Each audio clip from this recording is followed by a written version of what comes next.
கர்த்தருடைய பரிசுத்த நாமத்துக்கு மகிமை உண்டாவதாக. இந்த நாளிலும் உங்கள் மத்தியிலே ஆண்டவருடைய வார்த்தையை பகிர்ந்து கொள்ள கர்த்தர் செய்த கிருபைக்காக உமக்கு அவருக்கு நன்றிகளை எடுக்கிறேன். And I also thank Pastor Anish and Sashi Anna for inviting me. Thank you very much. இந்த நாளிலும் நாம் தியானிக்க போகிற வசனம் சங்கீதம் 37வது அதிகாரம் 39வது வசனம். Psalms 37:39 verse 39. சங்கீதம் 37:39. நீதிமான்களுடைய ரட்சிப்பு கர்த்தரால் வரும், இக்கட்டு காலத்தில் அவரே அவர்கள் அடைக்கலம். நீதிமான்களுடைய ரட்சிப்பு கர்த்தரால் வரும், இக்கட்டு காலத்தில் அவரே அவர்கள் அடைக்கலம். இப்போ நம்ம பேசுனது, நம்ம ஜெபம் பண்ணது எல்லாமே நம்ம பார்த்தோம். அந்த யுத்தங்களின் சத்தங்களையும் கேட்பீர்கள். அப்போ அப்படிதான் இருக்கு, இந்த காலமே அப்படிதான் இருக்கு. ஆக்சுவலா இந்த இயர் ஸ்டார்டிங்ல வந்து Italian prime minister Georgia Melanie அவங்க சொன்னாங்களாம், 2025 was very difficult for us, but 2026 is going to be much worse ன்னு சொன்னாங்களாம். அதாவது 2025வது வருடம் மிக கடினமான ஆண்டாக இருந்தது, ஆனா 2026 இன்னும் மோசமா இருக்கும் அப்படின்னு சொன்னாங்க. ஒரு நாட்டின் அதிபதி கூறின வார்த்தை. ஆனா ஆண்டவர் நமக்கு என்ன சொல்றாருன்னா, நீதிமான்களுடைய ரட்சிப்பு கர்த்தரால் வரும். ரட்சிப்பு அப்படின்னு நம்ம எடுக்கும் பொழுதே எப்பவுமே நம்ம என்ன யோசிப்போம்னா, ரட்சிப்பு அப்படின்னா ஆண்டவர் ஏதோ ஒரு நம்மை காப்பாற்றுவார், இக்கட்டுல இருந்து அவர் அதுல அடுத்தது அதுதான் வருது. இக்கட்டு காலத்தில் அவரே அவர்கள் அடைக்கலம். கண்டிப்பா அவர் நம்மை காப்பாற்றதான் போறார். ஆனா இந்த இடத்துல ஆண்டவர் என்ன நமக்கு சொல்றாருன்னா, பரிசுத்தமாக்குதல். ரட்சிப்புன்றது நம்ம இன்னும் பரிசுத்தமாக்குதல். ஆண்டவர் என்ன சொல்ற, பரிசுத்தம் உள்ளவன் இன்னும் பரிசுத்தமாகட்டும். பரிசுத்தம் இல்லாமல் கர்த்தரை தரிசிப்பது கூடாத காரியம். இந்த நம்முடைய ரட்சிப்பின் முழு நோக்கமே என்னங்க? அவரை போல மாறணும். நாம் இங்க கண்ணை மூடுனா அவருடைய சந்நிதியில கண்களை திறக்கணும். அதுதான் நம்முடைய நோக்கமே. நம்ம காலத்து பாடுகள் கண்டிப்பா உண்டு, கஷ்டமா தான் இருக்கு, எல்லாமே உண்டு. ஆனா நம்முடைய அல்டிமேட் எய்ம் என்ன? இங்க நாம் கண்களை மூடும் பொழுது, நம் கண்களை திறக்கும் பொழுது அவருடைய சந்நிதிக்குள்ளாக இருக்கணும். அதுதான் நமக்கு முக்கியம். நம்ம அடிக்கடி நம்ம பரமண்டல ஜெபம் டெய்லி நம்ம சொல்றோம். அதுல கூட நம்ம சொல்லுவோம், சோதனைக்குட்படாமல் தீமை நின்று என்னை ரட்சித்துக் கொள்ளும். Lead us not into temptation but deliver us from evil. நம்ம ரட்சிப்பு நம்முடைய வாழ்க்கையின் ஒரு அங்கமாக இருக்குது. ஆனா நமக்கு தெரியும், இந்த கடைசி காலங்கள சசியனாவும் சொன்னாங்க, we are at the brink. உண்மையாலுமே அந்த கடைசி எல்லை கோட்டுல தான் நம்ம இருக்கிறோம். ஆல்மோஸ்ட் இன்னும் எவ்வளவு முதல்ல எவ்வளவு வருடங்களோ தெரியாது அப்படின்னு சொல்லிட்டு இருக்கும் பொழுது, இப்போ எவ்வளவு நாட்களோ தெரியாதுன்ற சூழ்நிலையில தான் நம்ம இருக்கோம். அப்போ இந்த கடைசி காலங்கள்ல சாத்தான் எப்படி சுத்துறான்னா, கர்ஜிக்கிற சிங்கம் போல அவன் எவனை விழுங்கலாமோ என்று வகை தேடி சுற்றி திரிகிறானா. கூடுமானால் ரட்சிக்கப்படுபவர்களும் விழுந்து போகும் காலங்கள் தான் இப்போ இருக்கு. அப்படிப்பட்ட ஒரு சூழ்நிலையை தான் நம்ம பார்க்க போறோம். 1 நாளாகமம் 21வது அதிகாரத்தை எடுத்துக்கொண்டா, அதுல பார்க்கும் பொழுது தாவீதை குறித்து நம்ம எல்லாத்துக்கும் தெரியும்.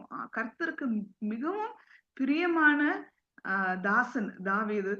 அவர் எல்லா விதத்திலும் ஆண்டவர் அவனை நேசித்தார், எல்லா விதத்திலும் அவனை காப்பாற்றினார், எல்லாம் இருந்ததுதான்.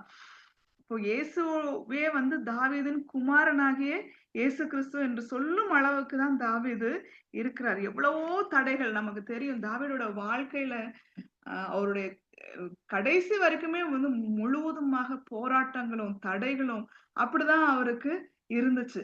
அப்போ ஒரு காலத்துல கடைசி ஆகும் பொழுது கர்த்தர் அவருக்கும் அவருடைய தேசத்துக்கும் இளைப்பாறுதலை கட்டளையிடுகிறார். ஒரு அமைதி, ஒரு இளைப்பாறுதலை கட்டளையிடுகிறார்.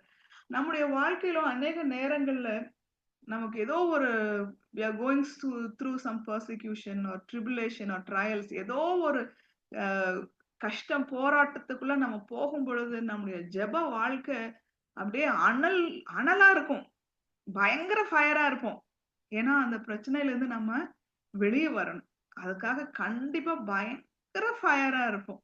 ஆனா அது எல்லாம் முடிஞ்சு ஒரு ரெஸ்ட் வருது பாருங்களா, ஒரு இளைப்பாறுதல் நேரம் வர்றப்போ நார்மலா நமக்கு என்ன ஆகும்னா வி பிகம் கம்ப்ளசன்ட். ஒரு மாதிரி ஓகே, நடந்துரும், இனி ஒன்னும் பிரச்சனை இல்ல, நம்ம நம்ம வேலையை பார்க்க போலான்ற அளவுக்கு நம்மளுடைய மைண்டு ஆயிரும். ஆனா ஆண்டவர் நமக்கு சொல்லி கொடுக்கிற காரியம் என்னன்னா, இந்த இளைப்பாறுதலின் காலங்கள்ல தான் நம்ம இன்னும் ஜாக்கிரதையா இருக்கணுமா.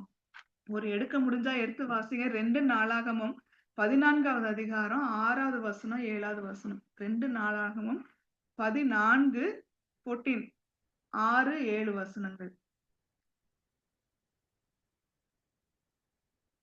நான் வாசிக்கிறேன். கர்த்தர் அவனுக்கு இளைப்பாறுதலை கட்டளையிட்டதினால் அந்த வருஷங்களில் அவனுக்கு விரோதமான யுத்தம் இல்லாதிருந்தது. தேசம் அமெரிக்கையாய் இருந்தபடியினால் யூதாவிலே அரணான பட்டணங்களை கட்டினான். அடுத்தது, அவன் யூதாவை நோக்கி, தேசம் நமக்கு முன்பாக அமர்ந்து இருக்கையில் நாம் இந்த பட்டணங்களை கட்டி அவைகளுக்கு அலங்கங்கள் கோபுரங்கள் போட்டு பலப்படுத்துவோமாக. நம்முடைய தேவனாகிய கர்த்தரை தேடினோம், தேடின பொழுது சுற்றிலும் நமக்கு இளைப்பாறுதலை கட்டளையிட்டார் என்றான். அப்படியே கட்டினார்கள், அவர்களுக்கு காரியம் வாய்த்தது. இது நமக்கு எல்லாத்துக்கும் தெரியும். ஆசாவை குறித்துதான். அதுக்கு முன்பாக ஒரு போர் வருது. போர்ல ஆண்டவர் ஒரு ஒரு வெற்றியை கொடுக்கிறாரு. வெற்றியை கொடுத்து அடுத்தது அந்த அமெரிக்கையாக இருந்த டைம்ல அவர் அழகா சொல்றார், கர்த்தர் அவனுக்கு இளைப்பாறுதலை கட்டளையிட்டபடியினால் அவனுக்கு விரோதமாக யுத்தமும் இல்லாதிருந்தது, தேசமும் அமெரிக்கையாய் இருந்தது. ஆனா அவன் அமைதியா இல்ல, யூதாவிலே அரணான பட்டணங்களை கட்டினான் அப்படின்னு பாக்குறோம்.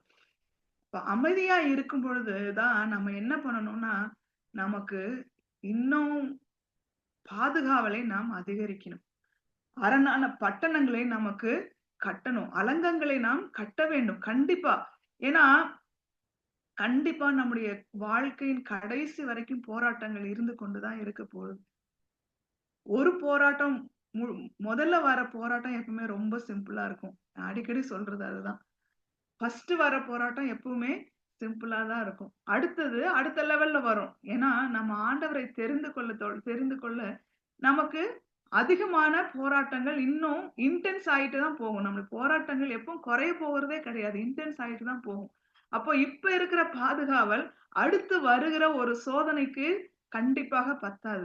சோ அடுத்து வர சோதனைக்கு நாம் நம்மை ஆயத்தப்படுத்திக் கொள்ள அழைக்கப்படுகிறோம். நம்முடைய பாதுகாப்பு we should raise our நம்முடைய நம்முடைய பாதுகாவலை நம்ம இன்னும் ரெய்ஸ் பண்ணணும். இன்னும் ரெய்ஸ் பண்ணும் பொழுதுதான் அடுத்து இன்னும் பெரிதாக வரும் பொழுது வெள்ளம் போல சாத்தான் நமக்கு எதிராக தான் வருவான்.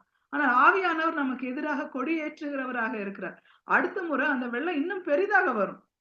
பெரிதாக வரும் பொழுது இன்னும் நம் ஆவியானவருக்குள்ளாக நாம் போகும் பொழுதுதான் அந்த சத்துருவை நம்மால் மேற்கொள்ள முடியும். ஆனால் தாவீது என்ன பண்ணுகிறார்னா, 1 நாளாகமம் 21வது அதிகாரத்தை பார்க்கும் பொழுது 1, 2 வசனங்களை வாசிக்கும் பொழுது, சாத்தான் இஸ்ரவேலுக்கு விரோதமாய் எழும்பி இஸ்ரவேலை தொகையிடுவதற்கு தாவீதை ஏவி விட்டது என்று பார்க்கிறோம். அவன் நம்ம யோசிக்கலாம், எங்க ஒரு சென்சஸ் எடுக்கிறது ஒரு தப்பா, அது ஒரு தப்பா, தாவீது பண்ணது ஒரு தப்பா அப்படின்னு நம்ம ஒருவேளை யோசிக்கலாம். ஆனா இதுல தெளிவா போட்டிருக்குது, சாத்தான் இஸ்ரவேலுக்கு விரோதமாக எழும்பி இஸ்ரவேலை தொகையிடுவதற்கு தாவீதை ஏவி விட்டது. அப்படியே தாவீது யோவாபையும் ஜனத்தின் சேவைக்காரையும் நோக்கி, நீங்கள் போய் எல்லா இலக்கத்தை எடுங்க, எவ்வளவு பேர் இருக்காங்க அப்படின்னு இலக்கத்தை எடுங்க அப்படின்னு அவரு சொல்றாரு. எவ்வளவு பேர் இருக்காங்களோ, அதுல வேற முக்கியமா நம்ம பார்க்கும் பொழுது இந்த கடைசி இதுல பார்க்கும் பொழுது கடைசி பகுதியில அவர்கள் இலக்கத்தை நான் அறியும்படிக்கு என்னிடத்தில் கொண்டு வாருங்கள் என்றார். அவர்கள் இலக்கத்தை அவங்க எவ்வளவு பேர் இருக்காங்க என்பதை நான் அறியும்படி என்னிடத்தில் கொண்டு வாருங்கள். அது வரைக்கும் தாவீது ஆண்டவரே ஆண்டவரே ஆண்டவரே ஒவ்வொரு விஷயத்துக்கும் அவர் ஆண்டவரை மாத்திரம் தான் பார்த்தாரு. இந்த இளைப்பாறுதல்னு வரும் பொழுது அவர் என்ன பண்றாருன்னா, எனக்கு என்ன ஸ்ட்ரென்த் இருக்குன்னு நான் தெரிஞ்சுக்கணும். I should know what my strength is. அதுதான் அவர் சொல்றார். நான் தெரிந்து கொள்ளும்படி என்னிடத்தில் கொண்டு வாருங்கள். தாவீது பண்ண தவறுகள் 2 தான். ஒண்ணு பெருமை. எனக்கு இளைப்பாறுதல் வந்துருச்சு, வயசாயிருச்சு, இனிமேல எனக்கு ஒண்ணும் ஆகாது, எனக்கு இன்னும் பிரச்சனை வராதுன்னு ஒரு பெருமை. இன்னொன்று, கர்த்தர் மேல் இருந்த நம்பிக்கை குறைந்து விட்டது. அற்று போயிருச்சுன்னு நம்ம சொல்ல முடியாது. குறைந்துருச்சு குறைந்துருச்சு. ஏன்னா சில சமயம் நம்ம ஒருவேளை யோசிக்கலாம், ஏதோ ஒரு பிரச்சனை வரப்போ நம்ம நம்ம தாவீது எப்படி இப்படி சொல்றாரு அப்படின்னு நம்ம ஒருவேளை யோசிக்கலாம். ஆனா சில வேளைகள் நம்ம கூட maybe I can take care அப்படின்னு சொல்றோமா?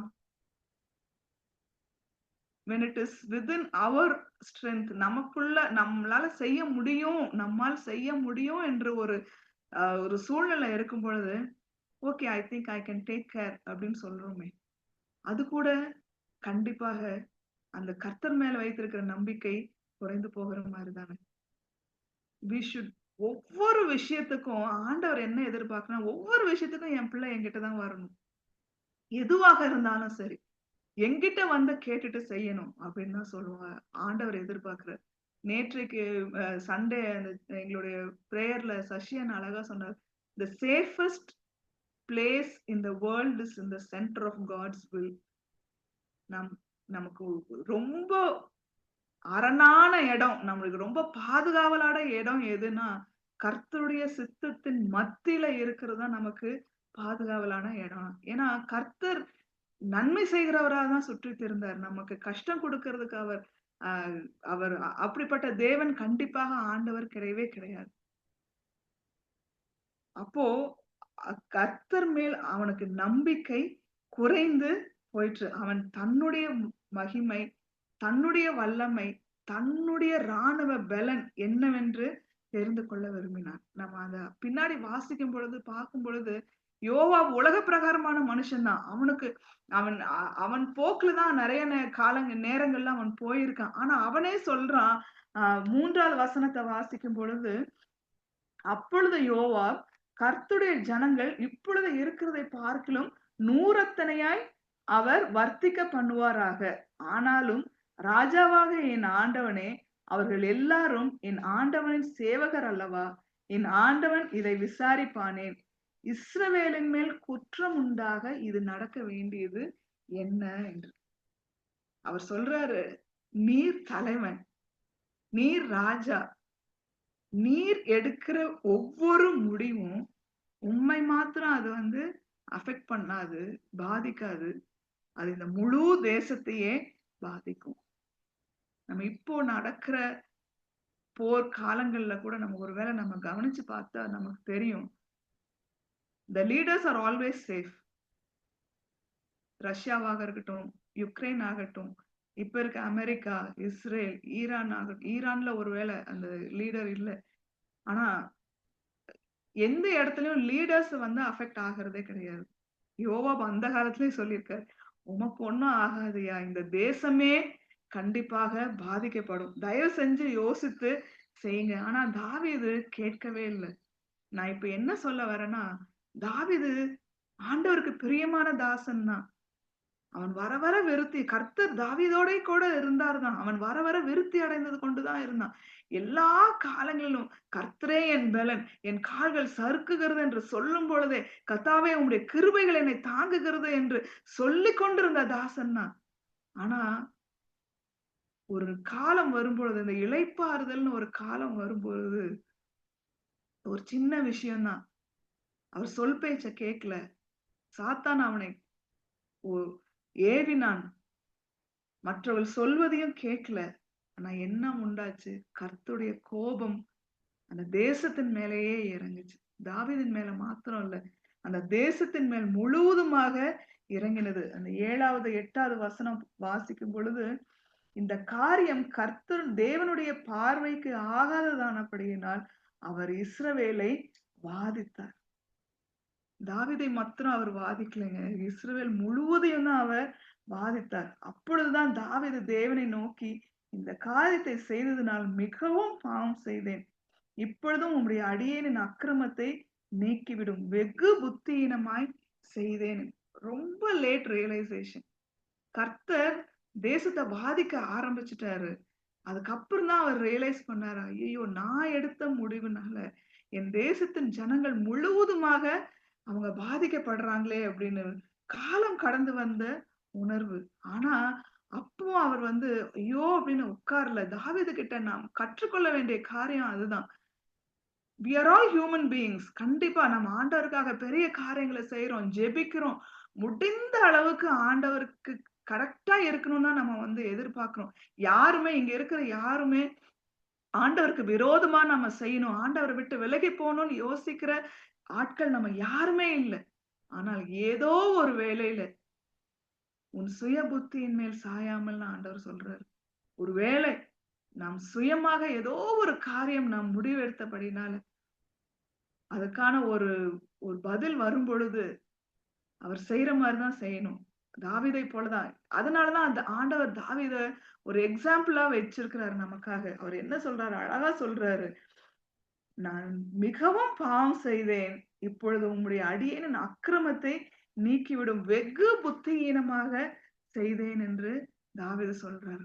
அவர் ஆண்டவர்ட்ட கெஞ்சும் பொழுது, ஆண்டவர் காத் ஊழியக்காரர் மூலமாக தீர்க்கதரிசி மூலமாக 3 சாய்ஸ் குடுக்கிறாரு. 12வது வசனத்துல 3 சாய்ஸ் குடுக்கிறாரு. 3 வருஷத்து பஞ்சமோ, அல்லது உன் பகைஞரின் பட்டயம் உன்னை பின்தொடர, உன் சத்துருக்களுக்கு முன்பாக முறிந்தோடி போகச் செய்யும் 3 மாத சங்காரமோ, அல்லது 3 நாள் கர்த்தருடைய தூதன் இஸ்ரவேலின் எல்லை எங்கும் சங்காரம் உண்டாகும்படி தேசத்தில் நிற்கும் கர்த்தருடைய பட்டயமாகிய கொள்ளை நோயோ. இது 3 தான் உனக்கு ஆப்ஷன்னு ஆண்டவர் காத் வந்து சொல்றாரு. தாவீதுக்கு. இது 3 தான் உனக்கு ஆப்ஷன். 1 பஞ்சம், இன்னொன்னு பட்டயம், 3வது கொள்ளை நோய். ஏதோ ஒண்ணுதான் நீங்க வந்து சூஸ் பண்ணணும் அப்படின்னு சொல்றாரு. அடுத்த வசனம் பார்க்கும்போது கொடிய இடுக்கணில் அகப்பட்டிருக்கேன்னு தாவீது புரிஞ்சிருச்சு. இதை தவிர ஆண்டவர் கொடுத்துட்டாருன்னா இதுக்கு மேல நமக்கு ஆப்ஷன் இல்ல. இது 3ல ஏதோ ஒண்ணுதான் அவரு சூஸ் பண்ணணும். அப்போ அவர் சொல்றாரு கொடிய இடுக்கணில் அகப்பட்டிருக்கேன் 13வது வசனத்துல. ஆனாலும் அவர் சொல்ற ஒரே ஒரு வார்த்தை, இப்பொழுது நான் கர்த்தருடைய கையில் விழுவேனாக. அவருடைய இரக்கங்கள் மகா பெரியது. மனுஷருடைய கையில் விழாதிருப்பேனாகன்னு அவர் சொல்றார். இந்த கடைசி அந்த அந்த ரியலைசேஷன் வந்ததுக்கு அப்புறம் அவர் சொல்ற வார்த்தை, இப்பொழுது நான் கண்டிப்பா நான் இடுக்கண்ல தான் நான் வந்து அகப்பட்டிருக்கேன். ஆனாலும் நான் மனுஷர் கையில் விழாதிருப்பேனாக. கர்த்தருடைய கையில் விழுவேனாக. ஏன்? அவருடைய இரக்கங்கள் மகா பெரிது. அவருடைய இரக்கங்கள் மகா பெரிது. எவ்வளவு அழகாக தாவீது தேவனை குறித்து அவர் உணர்ந்து வைத்திருக்கிறார் என்று நாம் பார்க்கலாம். கடந்து வந்த பாதைய நினைவு நம்ம ஒருவேளை நம்ம சிந்தித்து பார்த்தோம்னா, எவ்வளவோ காரியங்கள் நம்முடைய வாழ்க்கையில செய்து வந்திருப்போம். லாட் ஆஃப் ராங் டிசிஷன்ஸ் ஒருவேளை எடுத்திருக்கலாம். அப்ப எடுத்துட்டு ஒருவேளை நம்ம வந்து கஷ்டப்படலாம். இடுக்கண்ல நான் சிக்கிட்டேன். நான் பண்ண தப்பு இது எல்லாத்தையும் அது அஃபெக்ட் பண்ணுதுன்னு நம்ம ஒரு வேளை யோசிக்கலாம். ஆனால் நாம் கேட்க வேண்டிய ஒரே காரியம் என்னன்னா, கர்த்தருடைய கையில் விடுவேனா? ஏனென்றால் அவருடைய இரக்கங்கள் மகா பெரிது, மகா பெரிது. அதான் சங்கீதம் 118:8-9 வாசிக்கிறோம். மனுஷன் பேரில் பற்றுதலாய் இருப்பதை பார்க்கிலும் கர்த்தர் பேரில் பற்றுதலாய் இருப்பதே நலம். பிரபுக்களை நம்புவதை பார்க்கிலும் கர்த்தர் பேரில் பற்றுதலாய் இருப்பதே நலம். அதுதான் அவர் தெளிவா புரிந்து வைத்திருந்தார் தாவீது. மனுஷர் கையில் விழாதிருப்பேனாக. ஏன்னா மனுஷர் கையில் விழுந்தா they will only keep judging. யோபுவோட வாழ்க்கையில நம்ம பார்க்கிறோம். அந்த 3 நண்பர்கள் தான் வந்து சுத்தி உட்கார்ந்து அவங்க அவரை ஜட்ஜ் பண்ணிட்டு தான் இருந்தாங்க. குற்றம் சாட்டி கொண்டுதான் இருந்தாங்களே ஒழிய ஒரு வார்த்தை கூட அவருக்கு வந்து நன்மையா அவங்க பேசவே இல்லை. அதனால அவர் சொல்றார், நான் கர்த்தருடைய கைகளில் விடுவேனாக. அவருடைய இரக்கங்கள் மகா பெரிது. நம்ம வாசிக்கும் பொழுது 70,000 பேர்கள் கொள்ளை நோயினால் மடிந்தார்கள்னு நம்ம பார்க்கிறோம். 70,000 பேர் கொள்ளை நோயில அவங்க மடிந்தார்கள். ஆனா ஒருவேளை இந்த காலத்துல நமக்கு காத்தை போல தீர்க்கதரிசி நமக்கு இல்லாமல் இருக்கலாம். ஆனா ஆண்டவர் நமக்குள்ளேயே பரிசுத்த ஆவியானவரை கொடுத்திருக்கிறார். அவர் நம்மை கண்டித்து உணர்த்துகிற தேவன். நாம் செய்யும் தவறுகளை கண்டித்து உணர்த்துகிற தேவன் நமக்கு உள்ளாகவே இருந்து நாம் யார்கிட்டயும் போகணும்னு அவசியமே இல்லை.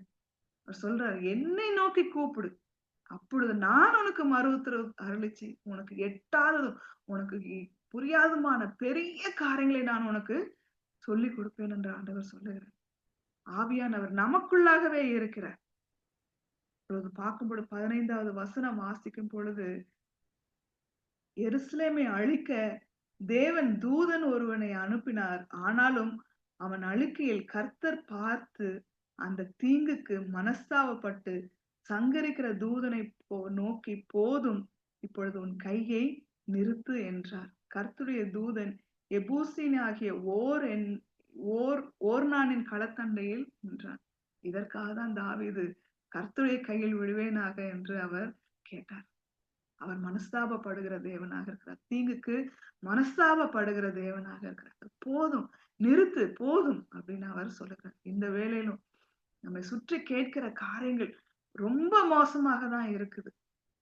வாதை நோய் போலதான் இருக்கு, கொள்ளை நோயை போலதான் இருக்குது. அநேகர் மடிந்து கொண்டிருக்கிறார். ஆனாலும் நாம் கர்த்தருடைய கையில் விழும் பொழுது போதும், நிறுத்து என்று சொல்லுகிற தேவனாக இருக்கிறார். அதை நிறுத்துகிற இடம் எபூசியனாகிய ஓர்னான் அப்படின்றவருடைய களமாய் இருந்ததாம். ஏன் அந்த இடத்தையோ ஆண்டவர் சூஸ் பண்ணணும்? அந்த களம் எப்பவுமே அந்த ஒரு ஒரு ஒரு ஒரு மலைக்கு மேல உயரமான இடத்துலதான் அந்த களத்தை வைப்பாங்களாம். போர் அடிக்கிற களம்னு சொல்லுவாங்க இல்லையா, அந்த களம் தான் இது. அந்த எபூசியனாகிய ஓர்னானுடைய களம் அது. ஆண்டவர் எந்த விஷயத்தையும் சாதாரணமா சூஸ் பண்றதே இல்லைங்க. நத்திங் இஸ் ஆக்சிடென்டல் இந்த பைபிள். ஆனோட வாழ்க்கையில எதுவுமே ஏதோ சொன்னாருன்ற காரியம் இல்லவே இல்லை. ஏன்னா அந்த இடத்துல அந்த ஒரு களத்துலதான் கோதுமை மணியையும் பதரையும் பிரிப்பாங்க. அந்த இடத்துலதான் ஆண்டவர் அந்த தூதனையும் நிறுத்தினார்.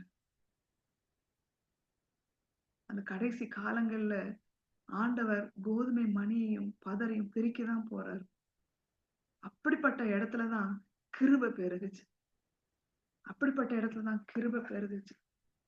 நாம் இன்னும் 2 நாளாகமத்துல பார்க்கும் பொழுது இதே இடத்துலதான் இன்றைக்கு நிற்கும் கர்த்தருடைய தேவ ஆலயமும் எழுப்பப்பட்டது. ஒருவேளை அதே இடத்துலதான் ஆபிரகாம் ஈசாக்க பலியிடவும் போனாருன்னு வேத வல்லுநர்கள் சொல்றாங்க. ஒரே இடம்தான். அதே இடத்துலதான் ஒரு பெரிய ஒரு பரீட்சையும் நடந்துச்சு, ஒரு டெஸ்ட் நடந்துச்சு. அதே இடத்துலதான் ஒரு பெரிய வாதையும் நிறுத்தப்பட்டுச்சு. அதே இடத்துலதான் கோதுமையும் பதரும் பிரிக்கப்பட்டுச்சு. அதே இடத்துலதான் தேவாலயமும் வந்தது. தேவாலயமும் வந்தது. ஆலயம் என்பது ஏதோ போய் ஆராதனை செய்வது, நம்ம போறோம், ஆராதிக்கிறோம், வார்த்தையை கேட்கிறோம், திரும்ப வருவோன்றது செய்வதற்கு மாத்திரம் அல்ல. ஆலயம் கோதுமை மணியையும் பதரையும் பிரிக்கக்கூடிய இடமாக இருக்கு. பதரையும் பிரிக்கக்கூடிய இடமாக இருக்கு. ஒருவேளை நமக்கு வரவேண்டிய வாதை, நமக்கு வரவேண்டிய அளவுக்கு தண்டனை, நமக்கு வரவேண்டிய அளவுக்கு வராமல் தடுத்து நிறுத்துகிற தேவ இரக்கம் பெற்று அவரோடு இணையும் இடமாக அந்த ஆலயம் இருக்கிறது. அந்த ஆலயம் இருக்கிறது. அதுதான் நம்ம வாசிக்கிறோம். ரோமர் 5வது அதிகாரம் 20வது வசனத்துல வாசிக்கிறோம். ரோமர் 5வது அதிகாரம் 20வது வசனத்துல, மேலும் மீறுதல் பெருகும்படிக்கு நியாயப்பிரமாணம் வந்தது. அப்படி இருந்தும் பாவம் பெருகின இடத்தில் கிருபை அதிகமாய் பெருகிற்றான். பாவம் பெருகின இடத்தில் கிருபை அதிகமாக பெருகிற்று. அதே போலதான் கர்த்தர் நம்மையும் தேர்ந்தெடுத்திருக்கிறார். ஒருவேளை நமக்கு பாவம், வாதை, தண்டனை, மீறுதல் எல்லாம் இருக்கு.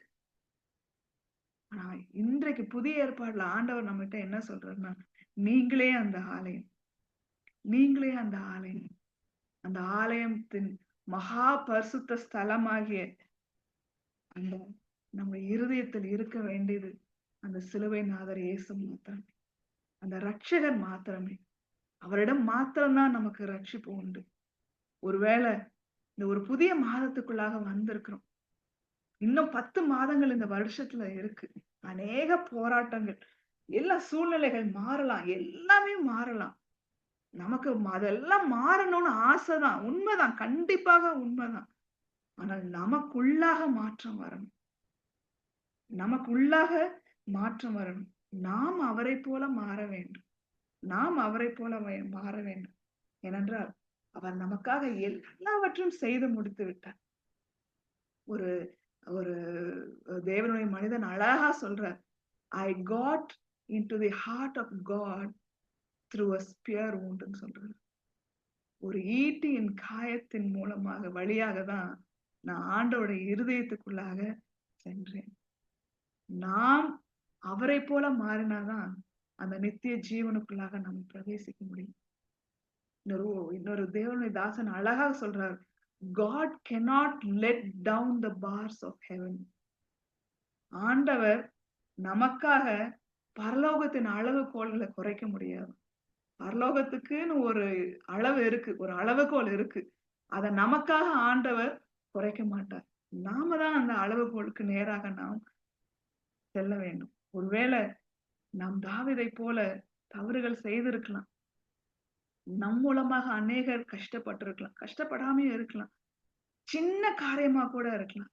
ஆனால் இன்றைக்கு நாம் கேட்க வேண்டிய காரியம், ஆண்டவரே உம்முடைய கைகள்ல நாங்க விழுகிறோம். ஏனென்றால் உம்முடைய இரக்கங்கள் மகா பெரியது. மனுஷர் கையில் விழாதிருப்போமா? உம்முடைய இரக்கங்கள் மகா பெரியது.